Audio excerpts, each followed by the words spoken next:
بسم اللہ الرحمن الرحیم اللہم صل علی محمد وعلی آل محمد کما صلیت علی ابراہیم وعلی آل ابراہیم انک حمید مجید اللہم بارک علی محمد وعلی آل محمد کما بارکت علی ابراہیم وعلی آل ابراہیم انک حمید مجید۔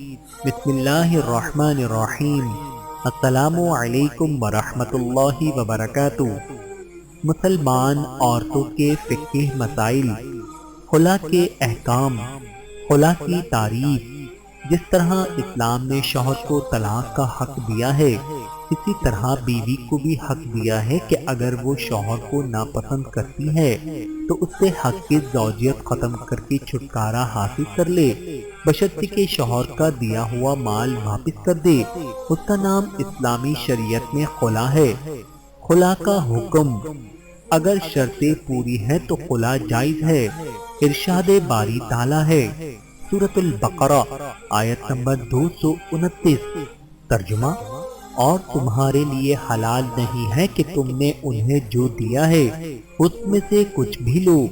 ہاں، یہ اور بات ہے کہ دونوں کو اللہ کی حدیں قائم نہ رکھ سکنے کا خوف ہو، اس لیے اگر تمہیں ڈر ہو یہ دونوں اللہ کی حدیں قائم نہ رکھ سکیں گے تو عورت چھٹکارا پانے کے لیے جو کچھ دے ڈالے، اس میں دونوں پر کوئی گناہ نہیں ہے۔ صحیح روایت ہے کہ رسول اللہ صلی اللہ علیہ وآلہ وسلم نے ثابت بن قیس کی بیوی جو اپنے خاوند کے بارے میں کہہ رہی تھی کہ میں اس کی عادت اور دین کے بارے میں کوئی اعتراض نہیں کرتی ہوں لیکن میں اسلام میں نافرمانی کو صحیح نہیں سمجھتی، کہ جواب میں فرمایا تھا کیا تو اس کا باغ واپس کر دے گی؟ اس نے کہا ہاں۔ آپ نے فرمایا ثابت، باغ لے لو اور اس کو ایک طلاق دے دو۔ بحوالہ بخاری اور نسائی۔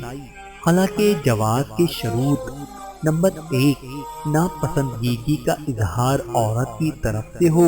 اگر مرد ناپسند کرتا ہے تو معاوضہ لینا جائز نہیں ہے بلکہ اسے صبر کرنا چاہیے، اور اگر برداشت سے باہر ہے تو طلاق دے دے۔ نمبر 2، عورت اس وقت تک خلا کا مطالبہ نہ کرے جب تک کراہت اس حد تک نہ پہنچ جائے کہ پھر وہ حقوق زوجیت میں اللہ کے حدود کی پابندی نہیں کر سکے گی۔ نمبر 3، مرد اگر جان بوجھ کر عورت کو تنگ کر رہا ہے کہ وہ خلا پر مجبور ہو جائے تو اس سے معاوضہ لینا حرام ہے اور وہ اللہ کی نافرمانی کا مرتکب ہے۔ خلا کے احکام: نمبر 1، بہتر یہ ہے کہ دیے ہوئے مہر سے زیادہ وصول نہ کیا جائے، جیسا کہ ثابت بن قیس نے خلا کے عوض میں رسول اللہ صلی اللہ علیہ وآلہ وسلم کے حکم سے صرف باغ لیا تھا جو انہوں نے مہر میں دیا تھا۔ نمبر 2، خلا کی عدت ایک حیض ہے تاکہ استبراء رحم ثابت ہو جائے، اس لیے کہ نبی کریم صلی اللہ علیہ وآلہ وسلم نے ثابت بن قیس کی بیوی کو ایک ماہواری عدت کا حکم دیا تھا۔ نمبر 3، خلا کرنے والا عدت کے اندر رجوع کا مالک نہیں ہے، اس لیے کہ محض خلا سے عورت بائن ہو گئی ہے۔ البتہ اگر عورت راضی ہو جاتی ہے تو عدت کے اندر اس سے جدید نکاح کیا جا سکتا ہے۔ خلع فسخ نکاح ہے یا طلاق؟ آیا خلع فسخ ہے یا طلاق؟ اس سلسلے میں علماء کا اختلاف ہے۔ جمہور علماء کی رائے ہے کہ خلا طلاق بائن ہے، کیونکہ رسول اللہ صلی اللہ علیہ وآلہ وسلم نے ثابت بن قیس کو یہی حکم دیا تھا، تم باغ لے کر اس کو ایک طلاق دے دو۔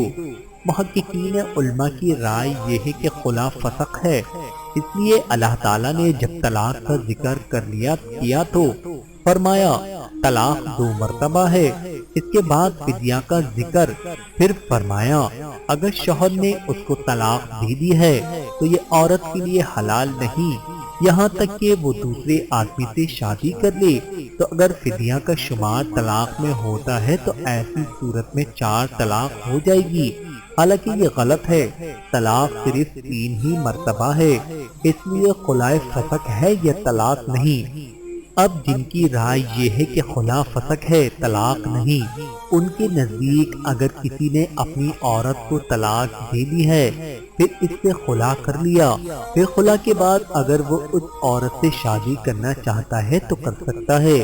عورت کو دوسرے شوہر سے شادی کرنا ضروری نہیں ہے، اس لیے شوہر نے صرف 2 ہی طلاقیں دی تھیں اور عورت کو دوسرے شوہر سے شادی کرنے کی ضرورت تیسری طلاق کے بعد ہوتی ہے اور خلائے لغو ہو جائے گی۔ اور جن کی رائے یہ ہے کہ خلا طلاق ہے، ان کے نزدیک بیوی کو لوٹانا جائز نہیں ہے، بلکہ جب تک وہ عورت دوسرے شوہر سے شادی نہ کر لے اور دوسرا شوہر اپنی مرضی سے اس کو طلاق نہ دے دے، اس وقت تک وہ عورت پہلے شوہر کے لیے جائز نہیں ہے، کیونکہ اس نے 2 طلاق دی تھی اور خلا کو شمار کر کے 3 طلاق ہو گئیں، اور تیسری طلاق کے بعد بیوی جب تک شوہر سے دوسرے شوہر سے شادی نہ کر لے، پھر دوسرا شوہر اپنی مرضی سے اسے طلاق نہ دے دے، یہ عورت پہلے شوہر کے لیے حلال نہیں ہوگی۔ واللہ اعلم بالصواب۔ اللہ تعالیٰ سے دعا ہے کہ اللہ تعالیٰ ہم سب کو سمجھنے کی اور عمل کرنے کی توفیق عطا فرمائے، آمین ثم آمین۔